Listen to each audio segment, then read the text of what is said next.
Hey everyone, it's Hannah Singer and welcome to my channel.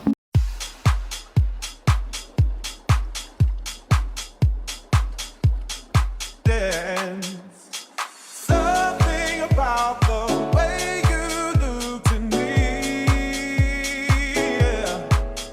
Give me a reason, give me a reason, and I will dance, I will dance. I hope you can't hear that there's construction going on outside, but we're gonna continue to film this video because this is the only time I can film this video. So in today's video, I'm going to be sharing with you all some books and songs that I absolutely love and have been listening to / reading this year. So you can grab a cup of tea. I have some Tulsi peppermint tea here, and we'll have a little chat about music and books. I really enjoy talking about music and books, and hopefully you do too. So within the book choices and the music choices that I have for today, there's definitely some variety. I have my little nerdy book bin because I don't know why I don't have like a shelf for books. I probably should, but this isn't even all of them. I actually haven't read all of these, so I'm going to share with you the ones that I have read and then the ones that I plan on reading later this year. So the first book is more of a series, aka Harry Potter, and I think that everyone needs to read this. I don't care how old you are. I read it for the first time, like the series for the first time this past year. I'm actually not completely done with it. I think I have 2 more books left because I can't find the 6th and the 7th one, so those are on my list. But I started reading this series this past year and I'm absolutely obsessed. I think J.K. Rowling does a great job of captivating an audience and drawing you into the Harry Potter world. I had an English teacher once who was like anti-J.K. Rowling, and I don't know why, because I think that these books are absolutely phenomenal, and I don't care that they're children's books because they're so captivating and fun, and it allows you to just go into a different world. So the next 2 I am linking together because they're by the same author, and he's absolutely incredible, Don Miguel Ruiz. I absolutely fell in love with both of these books. So the first one is The 4 Agreements, which I have a little finger tattoo of. If you saw my tattoo video, definitely check that out. I was really inspired by this book, and I truly do follow the ideologies that are shared within the 4 Agreements. I think it's an amazing self-help book, but it's so much more than just like a self-help book. It really allows you to just open your mind to a ton of new perspectives and to ground back into what it means to be alive and what it means to live a meaningful and purposeful life. And then the next one is The Mastery of Love, also by Don Miguel Ruiz, and I'm absolutely obsessed with this one. So this is perfect for anyone who needs more love. And it's not just about relationships, it's a lot about self-love. It's actually predominantly self-love, but it talks about how self-love weeds into other forms of love and other relationships and loving the world. So it's just really a really beautiful book. What I love about these books is they're long-term, so you can always come back to them whenever you need to, and that's something that I have found super helpful. I will literally just flip to a random page in the morning and get some inspiration.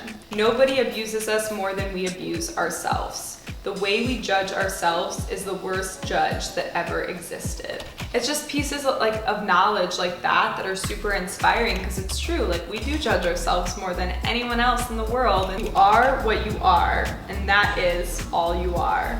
You have to accept yourself and love yourself just the way you are. I'm absolutely obsessed with these books, and I definitely recommend them to every single person that I meet.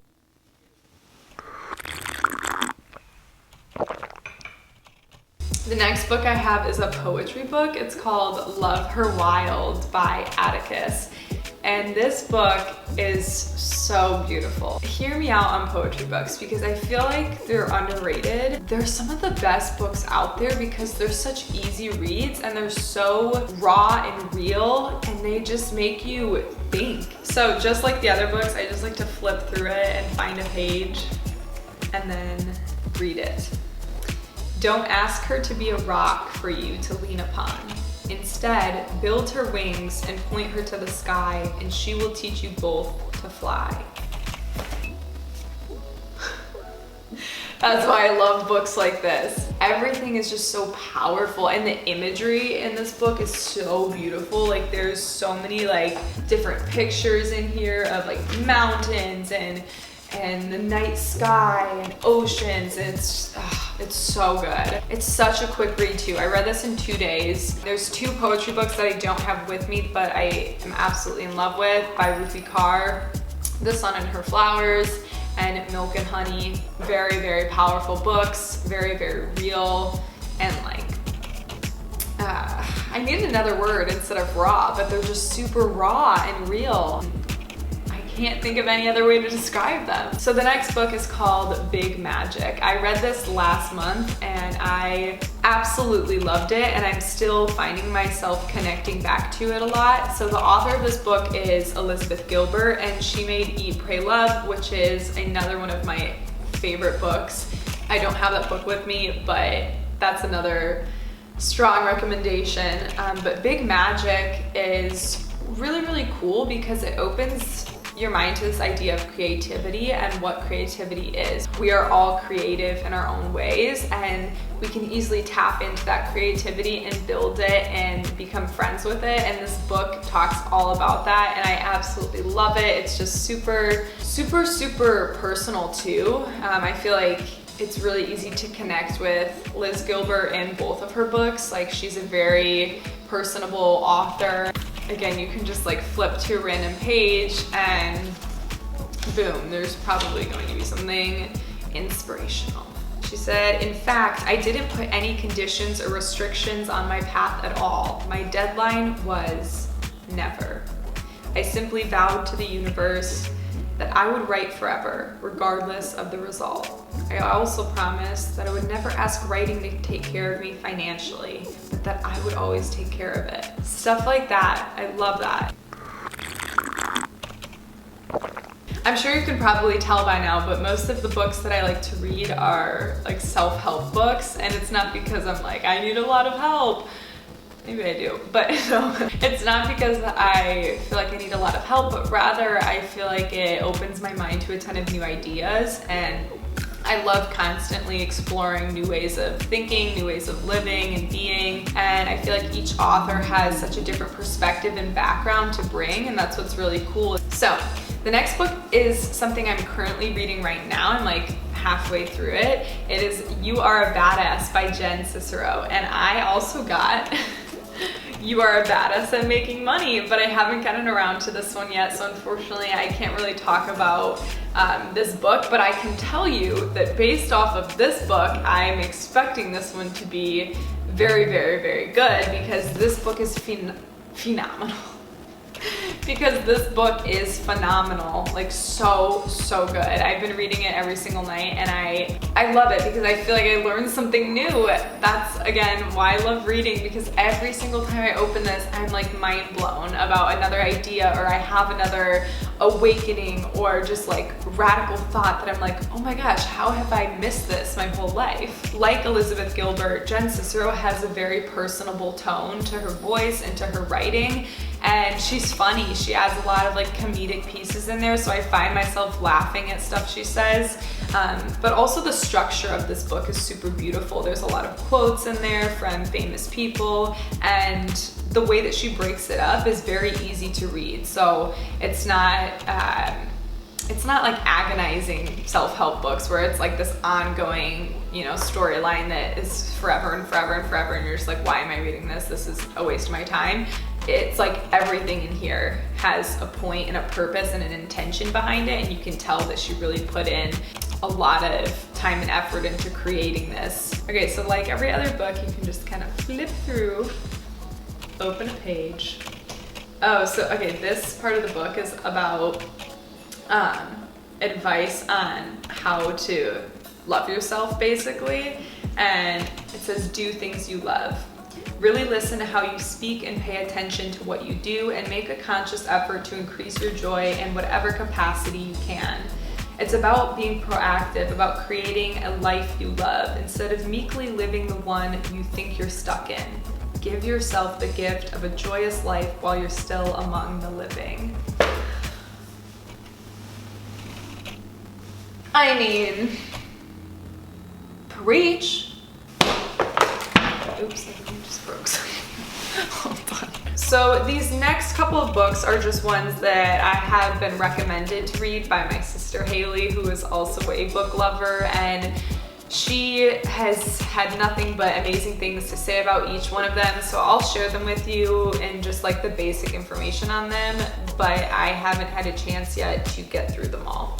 Okay, so the next one is by Brene Brown, who you might have heard of. She's a very, very powerful public speaker, and she studies shame and guilt and vulnerability, and she talks a lot about those different ideas in TED Talks and in her books that she has created. So this one is called Rising Strong, and it's about resetting and transforming the way that we live, love, parent, and lead. But yeah, my sister absolutely loved that one. And then she was also obsessed with this book by Eckhart Tolle. Maybe you've heard of this one if you're into these kind of spiritual guides like the Four Agreements and stuff. So Eckhart Tolle has a few books that are pretty popular, like The Power of Now, but this one is called A New Earth, Awakening to Your Life's Purpose. I'm really, really excited to read this one too. I just feel like they really make me happy, and I love learning new stuff from them. Like, I just flipped to a random page and it said, the ultimate truth of who you are is not I am this or I am that, but I am. So excited to read this. Wow. And then the last book that is a fun one is called Will Travel for Vegan Food. So the author, Kristen M.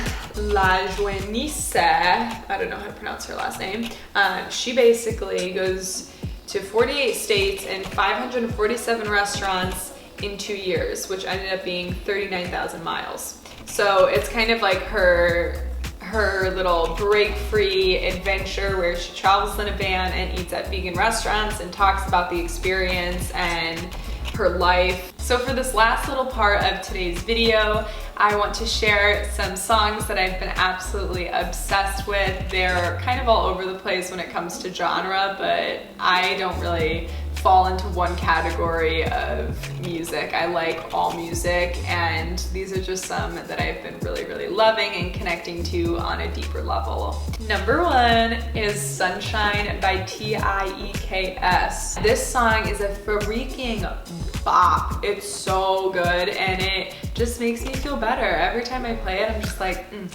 you're sunshine. Like, it makes me just like happy and uplifts my mood, and I've been really digging it lately. Shining down on me. The next song is called Woodland by Paper Heights. This is just a soulful song. Like, it just connects to the soul, makes you feel good and peaceful and calm. The next one is called Shy by Leon Bridges, who I am in love with. This song specifically, I just feel like I groove with a lot, and there's so many parts in it where I'm like, ooh, like, you know those songs where they're just so soulful. I also love R&B and soul, and I love his music, but this song Shy by Leon Bridges just hits different.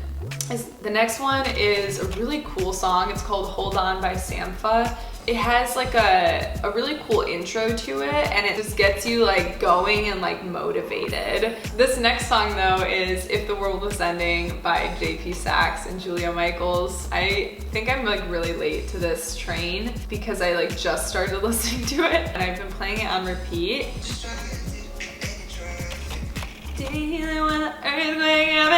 It's just under JP Saxe, Madism, and Laurie Luke. If the World Was Ending remixes. Okay, so the song Love Like This by Natasha Bedingfield and Sean Kingston just makes me feel so happy all the time, and it has like a good like makes you just want to like dance and groove, and I don't know, it's another like heartwarming soul bop. The next one is a song that I always recommend to people when they're like feeling blue. I always play this song because it just reminds me that like we all go through these days, and that it's not the fact that like the world hates us or is against us, but it's just life, and that's how things are, and sometimes we just have to learn to keep going and move on, and that's what this song does. And it's just like, it's funny because he's like, knock my taco off the table, got a ticket when I left work, then got caught up on social network. Not my day, not my day. So good. Anywho, so the next one is Glorious by Macklemore and Skylar Grey. I think this song is just super empowering and motivating and uplifting. I've been really into just finding music that feeds into like my good vibes. This one just like is a reminder that like life is really beautiful, and to like live each day and be grateful for each day. The next one is a cover by Ellie Goulding, and it's Tessellate. So Tessellate is originally by Alt J, and I love Alt J, but this version of Tessellate is like mind-boggling. She uses her vibrato to like another extent, another universe. It's crazy. It's so good. And the best part, she's like, 3 points for 2, and she like does this whole like thing with her voice. I cannot do it. The next one is Miracle Love by Matt Corby. I love this song with all of my heart and all of my being. It just makes me want to dance, and he's phenomenal. His other music's also very great. So the next song is Georgia by Emily King. This is a very like feel-good chill. She's like, I wasn't ready. Like it just makes you like dun dun dun dun dun dun dun. I can't describe it. Like I'm trying to like sing it so you get the vibe, but you just have to listen to it. But it reminds me of the song Frozen by Sabrina Claudio, where it just has like this like simple essence and feel to it. The problem is I love all music, and there's so many songs on here that I'm like, I just want everyone to listen to. So this next song is called Running From by Kevin Garrett, and I love Kevin Garrett because he just has very powerful music as well. It's like soulful, but also chill and emotional. And then the last song that I've been really loving is Goodie Bag by Still Woozy. I feel like I never get sick of this song. It's just like, oh, what they think about you, prepare to leave my body, and I don't know. It just has like a really chill vibe. Still Woozy has a lot of good music. Let me tell you, I could talk about music for hours and years and days on end. Yeah. So that is pretty much it for this video. I know it was really, really chill and probably a little bit nerdy of me, but I absolutely love reading and I love music, and so I thought, why not just talk about some of my favorites and hopefully inspire some of you out there to listen to some of these songs and to read some of these books. And if you end up listening to some of these songs or reading some of these books, definitely leave a comment down below. Let me know what you think. Let me know if you have any other book recommendations or song recommendations. Leave those down below so that everyone can benefit off of that as well. But yeah, I think it's fun to hear what people are reading and listening to, and I love getting new book recommendations and song recommendations, so hopefully you all do too. With that said, this video is over, so I will see you next Wednesday for another video. Don't forget to like this video, comment down below, and of course, subscribe to my channel so that we can be best buds on here. As always, don't forget that the earth is your playground, so freaking play! Okay, so much love and peace and blessings and everything. Bye! She's a Mona Lisa. Everyone's lining up to see her.